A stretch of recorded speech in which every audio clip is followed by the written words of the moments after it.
émission.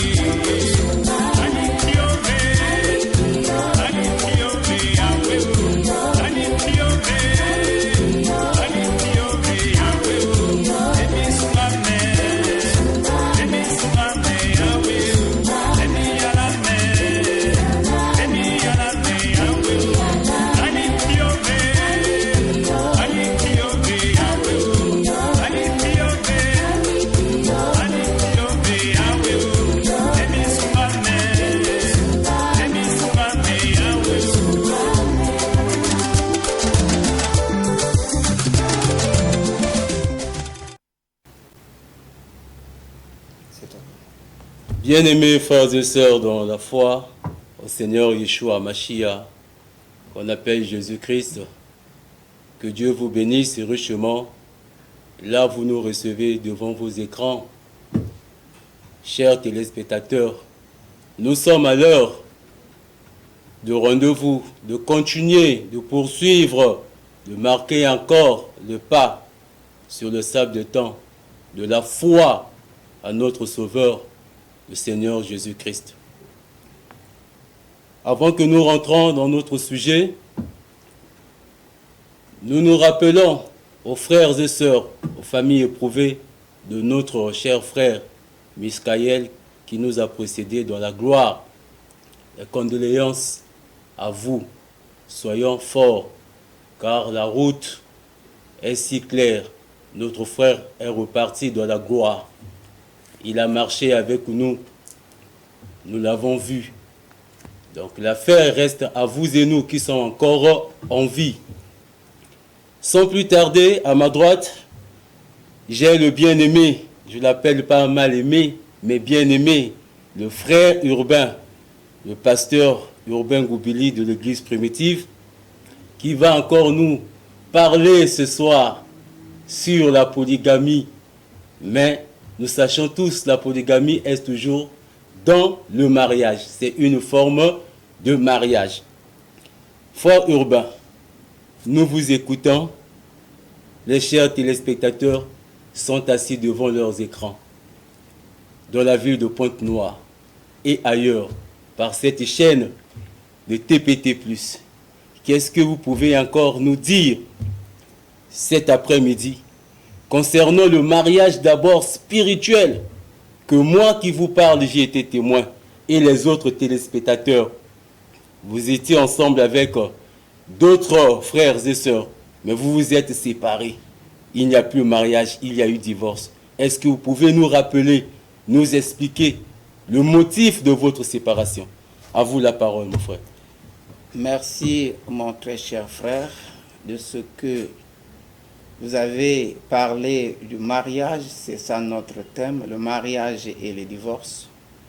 Mais pour répondre d'abord sur cette question de la séparation qu'il y a eu dans l'église primitive, ce n'est pas nous qui sommes de l'église primitive, que nous sommes sortis de l'église primitive, ce sont des frères qui passent ici tour à tour dans leurs émissions pour montrer, pour parler qu'ils se sont sortis de l'église primitive à cause qu'on a rejeté Éouad Franck. Mais ce n'était pas d'abord Salomobile, ce n'était pas Matthieu chapitre 24 qui était à l'origine de cette séparation. Ce qui était à l'origine de cette séparation, c'est la mauvaise vie, le mauvais comportement de certains responsables dans l'Église. Et c'est ça, comme l'Écriture dit dans 1 Timothée au chapitre 4, si les gens peuvent aussi lire ensemble avec moi, depuis le verset 11. Voilà ce que tu dois recommander, enseigner, que personne ne méprise ta genèse, mais sois un modèle pour les fidèles en parole, en conduite, en amour, en foi, en pureté. Jusqu'à ce que je vienne, applique-toi à la lecture, à l'exhortation, à l'enseignement. Ne néglige pas le don qui est en toi et qui t'a été donné par la prophétie avec l'imposition des mains du collège des anciens. Si je peux d'abord arrêter là pour ne pas continuer, vous voyez que dans cette écriture, l'apôtre Paul déjà montrait à son fils Timothée d'être d'abord le modèle. Par rapport à son âge, il devait être le modèle des fidèles. Mais nous avons constaté que les gens n'étaient pas les modèles. Ils ne vivaient pas ce qu'ils prêchaient, ils ne vivaient pas ce que le Seigneur leur avait recommandé. Comme William Branham le dit aussi ici dans la brochure « La religion de Jézabel » à la page 2 au paragraphe 5, et je m'en vais vous le présenter aussi, le lire. Il faut vivre les choses dont vous parlez. Voilà pourquoi nous parlons aujourd'hui du mariage et le divorce. C'est parce que nous vivons cela et les gens nous attaquent. Si vous ne les vivez pas vous-même, comment voulez-vous que quelqu'un d'autre les vive? Voyez-vous? Donc, vous êtes des lettres écrites, lues de tous les hommes. Alors, soyez toujours honnêtes, justes, fidèles. Dites la vérité, peu importe combien fâcheuses peuvent être les conséquences. Dites la vérité quand même. Vous voyez que ici, William Branham nous demande de dire la vérité. Et il demande d'abord aussi aux responsables de vivre ce qu'eux-mêmes prêchent. Mais ce que nous avons constaté, c'est que, moi personnellement, les responsables ne vivaient pas ce qu'ils prêchaient. Et c'est comme ça que nous avons parlé, nous avons crié, parce qu'on ne pouvait pas accepter ce mariage qui n'était pas biblique, qui n'était pas juste. C'était l'adultère avec le peuple, par cause de leur comportement méfiaste, diabolique, qui n'était pas juste. Et c'est comme ça qu'il fallait qu'il y ait la conférence, comme dit le prophète Branham. Et pendant la conférence que nous avons eue à Brazzaville, les choses étaient dites, et voilà. Pendant que les choses sont dites, on vient ici, on garde rancune pour chasser les autres de l'église. Mais ce n'est pas possible. Comment les enfants de Dieu, vous pouvez garder la rancune contre les autres frères? Il y a eu un frère que je peux citer, peut-être pas en mal, le nom de mon frère bien-aimé. Le frère là, qu'on appelle Landry, il m'a appelé. Il m'a appelé pour me dire, écoutez, nous avons appris qu'on t'a chassé, mais je veux que, au moins, à ton retour, que nous puissions s'asseoir pour parler. Voilà des personnes qui ont au moins une moralité spirituelle, qui peuvent bien comprendre les choses. Et moi, je n'avais rien dit. Mais les responsables ils partent à Dumanga pour prêcher la parole et d'enseigner la parole au peuple de Dieu comme nous le faisons. Mais c'est pour aller critiquer qu'on devait me dissocier de mon pouvoir. Écoutez, tout ça, c'est ça qui a fait que moi j'ai pensé, appelle le frère Pierre, quand nous envoie les responsables ici, ou bien des frères qui viennent pour nous écouter, tels que le frère Kefa et le frère Daoud Bosongo, qui est le pasteur de cette assemblée, là où nous sommes. Et c'est pour cela qu'ils sont arrivés, ils nous ont écoutés. Mais la séparation, ce n'était pas sur Matthieu 24, 45. La séparation, c'est parce qu'on a dit que désormais, c'est le frère David Bosongo qui doit être le pasteur de l'église primitive ici à Pointe-Noire. Mais les gens n'ont pas voulu écouter cela parce qu'ils devaient perdre son gâteau. Et voilà qu'il rebelle l'assemblée pour qu'il y ait diversion. Et en faisant des réunions la nuit, le samedi que cela a été annoncé à la conférence. Donc le dimanche matin aussi à 6 heures, ils ont fait encore notre réunion. Et c'est ça qui a causé la séparation. Parce qu'on a dit que c'est le frère David Bosson qui devait être le pasteur de cette assemblée. Et voilà qu'il y a donc eu divorce ou cessation dans cette église qu'on appelle l'église primitive. Les frères sont sortis, nous sommes restés. Donc, ce n'était pas Matthieu chapitre 24 qui était à l'origine. Merci beaucoup, très bien, cher frère Urbain. Ah, c'est vrai, comme on dit, à chaque jour se fait sa peine. Mais bien aimés, chers frères et sœurs téléspectateurs, vous pouvez être d'accord avec moi ou encore avec nous. Il est question de la foi. Mais la définition de la Bible concernant la foi, plusieurs personnes le connaissent. connaissent bien la définition de la foi. La foi, c'est une ferme assurance des choses que nous espérons, mais une démonstration de celles qu'on ne voit pas. Mais j'irai considérer l'écriture de 2 Corinthiens chapitre 4, verset 13. Si je parle, c'est parce que j'ai cru, frère Urbain. Vous venez de le dire, la séparation, ce n'est pas le problème de Matthieu 24, 45. Là, on parle de l'évêque général, le quartier général. C'est plutôt la mauvaise vie. Mais comme le dit notre thème, le mariage et le divorce. Maintenant, qu'est-ce que vous pouvez nous dire? Parce que la Bible nous parle dans 1 Corinthiens chapitre 6, à partir du verset 9 à 10, il est écrit: ne savez-vous pas que les injustes n'hériteront point le royaume de Dieu?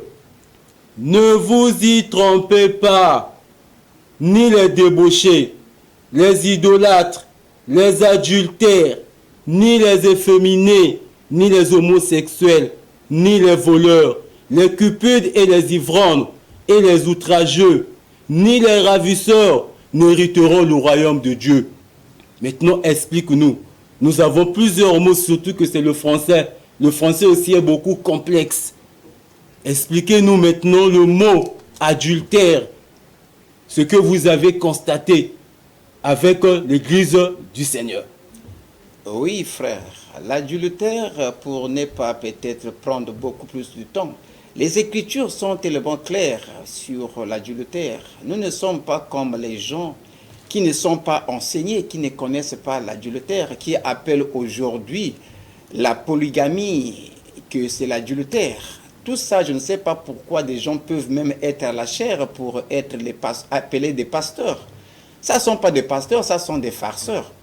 Déjà, quand vous rentrez dans la loi, l'adultère, d'abord, il est dit dans Exode au chapitre 20, si nous pouvons lire Exode au chapitre 20, écoutez d'abord ce que la loi dit.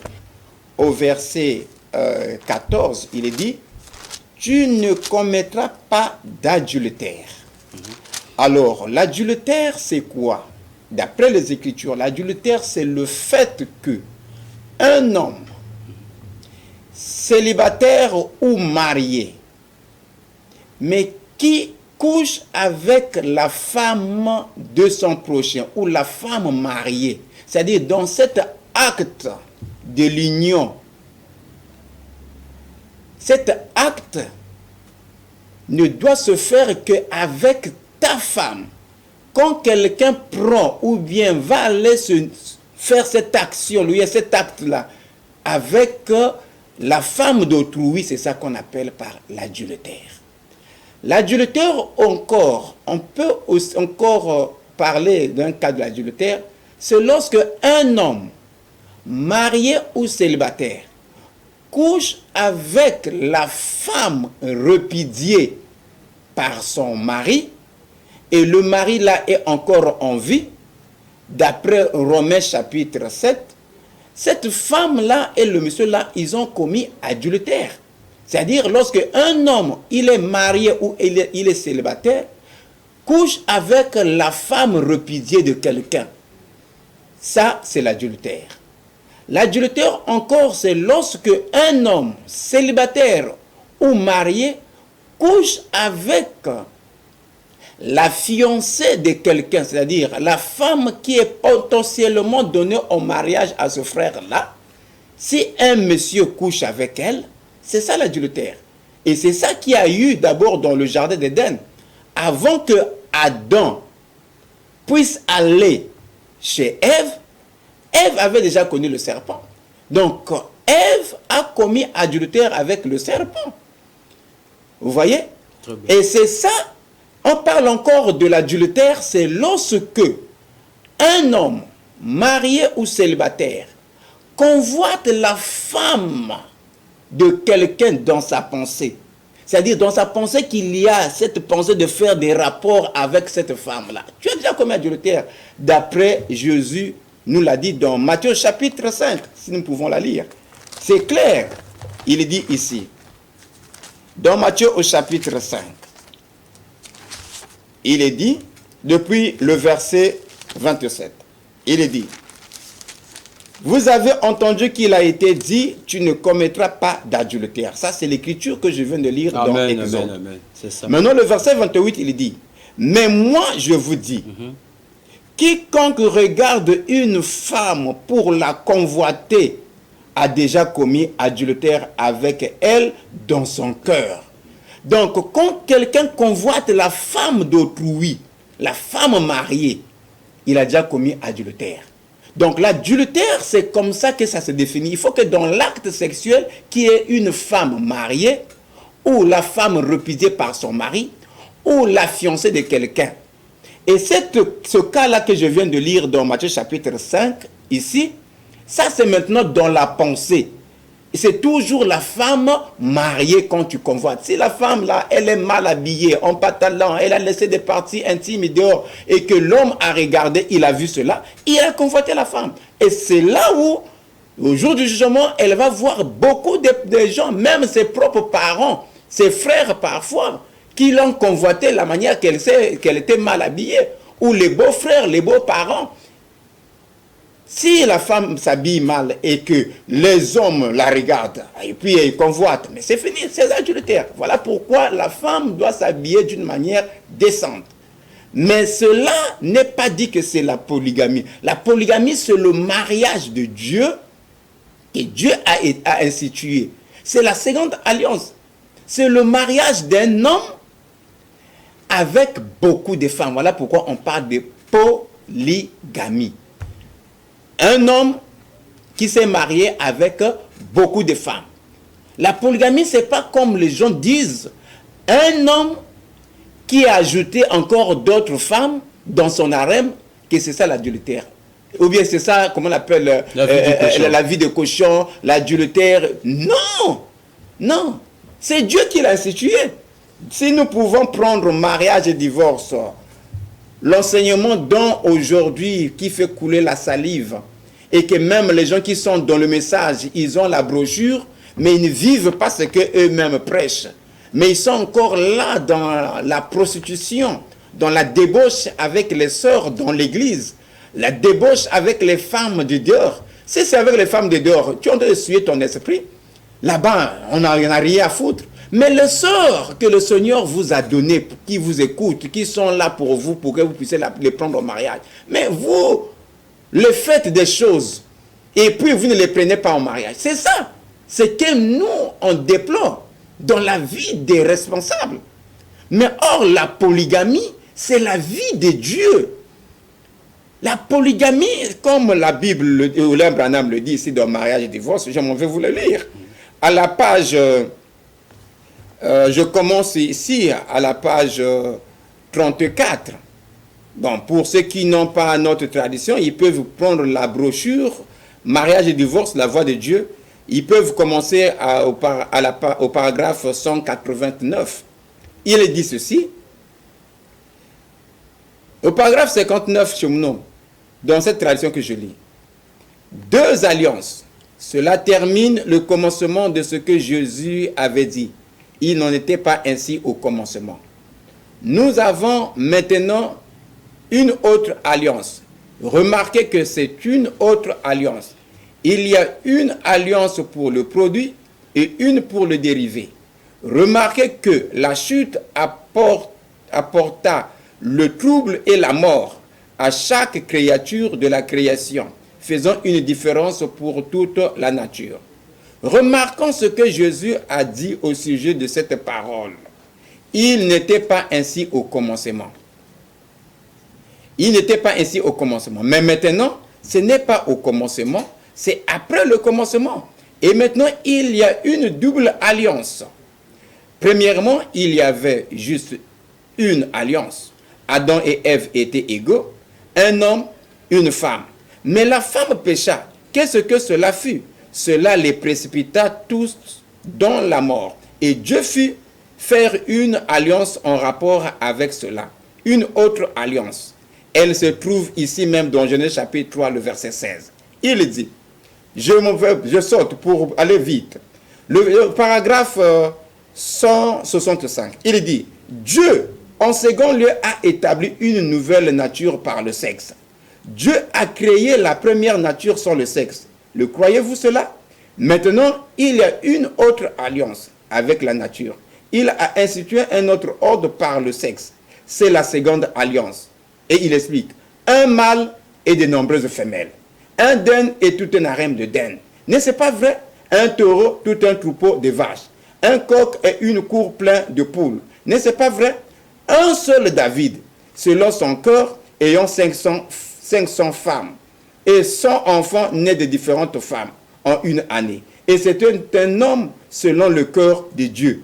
Un Salomon avec 1000 femmes. Mais remarquez ceci maintenant, il n'était pas ainsi au commencement. Mais maintenant, nous sommes après le commencement. La femme ayant fait cela devient ensuite exactement ce qu'elle est aujourd'hui. Vous voyez, le paragraphe 167 dans la voix de Dieu, c'est 205. Il dit, remarquez ceci, ne le manquez pas maintenant. Gardez-le profondément dans votre cœur. Chaque homme devait garder ça dans son cœur. Amen. Il dit, aucune de ces femmes ne pouvait avoir plus d'un mari. L'homme est la création originelle, pas elle, la femme. Aucune de ces femmes ne pouvait avoir plus d'un mari, mais un mari pouvait avoir un millier de femmes. Amen. Cela, c'est ainsi dit le Seigneur. C'est ce que dit la Bible. Ça, c'est pas nous, c'est le prophète Branham qui a enseigné cela, l'homme de Dieu. Merci beaucoup, cher frère Urbain. On nous fait signe au niveau de la régie, de la technique, ça nous reste pratiquement plus rien de minutes. Donc, chers téléspectateurs, si on peut résumer, on a compris, on a écouté tous, la polygamie est différente de l'adultère. La polygamie n'est pas la vie des cochons. Donc, si vous avez des questions, c'est toujours la voix de l'Église primitive par vos humbles serviteurs. Le numéro bien est affiché en bas de vos écrans. Vous pouvez nous contacter après l'émission pour toutes vos questions. Nous sommes prêts pour vous répondre. Frère Urbain, quelle est la parole que vous pouvez dire, je peux dire de séparation? Oui, mais ce qu'on peut dire par rapport aux minutes qui nous restent, parce que je vois encore ici, nous avons au moins plus de 8 minutes. Donc, on peut dire que pour les chrétiens, un chrétien n'est pas quelqu'un qui doit vivre dans le désordre. Un chrétien, c'est quelqu'un qui vit dans la lumière. Amen. Vous voyez que si les gens vivaient dans la lumière, il ne devait pas y avoir de problèmes. Si les gens pouvaient vivre ce qu'ils prêchent, il ne devait pas y avoir de problèmes. Mais les gens aujourd'hui taillent de leur luxe. Sur la chair, vous dites autre chose, mais dans la vie aussi, même au sein de l'Église, vous faites autre chose. Vous n'arrivez pas à corriger des frères qui vivent dans la débauche dans l'Église. Vous n'arrivez pas à corriger ou à faire asseoir les gens qui mènent une mauvaise vie. Et si quelqu'un dénonce, on commence à dire que le frère là, il est ceci, il est cela. Non, mais l'Écriture nous dit quoi? Dans Éphésiens au chapitre 5. Lisons ça. Dans Éphésiens, l'apôtre Paul dit ceci. Éphésiens au chapitre 5. Si les gens peuvent prendre leur temps de lire, ils peuvent commencer depuis même le chapitre 4, depuis le verset 30, et puis descendre jusqu'à au chapitre 5. Mais moi, je prends directement ici pour parler. Dans Éphésiens au chapitre 5, le verset 3.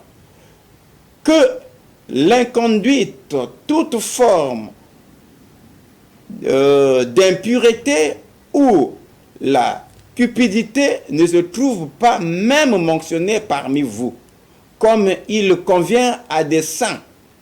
Pas de grossité, pas de propos insensés, pas de bouffonnerie. Cela est malsain. Amen. Mais plutôt des actions de grâce, car sache-le bien, aucun débauché, impur ou cupide, c'est-à-dire idolâtre, n'a d'héritage dans le royaume du Christ et de Dieu. Amen. que personne ne vous séduise par le vain discours, comme ça se passe ici. Des vains discours, on vient parler des sottises, de n'importe quoi, ceci, cela. Mais pendant ce temps, vous-même, vous êtes dans la mauvaise vie. Car c'est pour cela que la colère de Dieu vient sur les fils de la rébellion. Voilà, les gens qui se comportent comme ça, ce sont des rebelles. Amen. Ils se rebellent contre la parole qu'eux-mêmes prêchent. Ils se rebellent contre Dieu. Pour se cacher, ils viennent dire autre chose. Or que ce n'est pas juste. Si les gens étaient un peu spirituels, ils devaient dire au moins la vérité. Vous voyez? Ici, il continue, il dit, n'ayez donc aucun rapport avec eux. Amen. Donc les gens qui vivent comme ça, il ne faut pas que vous qui êtes chrétiens, vous pouvez être ensemble avec eux. Il faut les abandonner, il faut les oublier.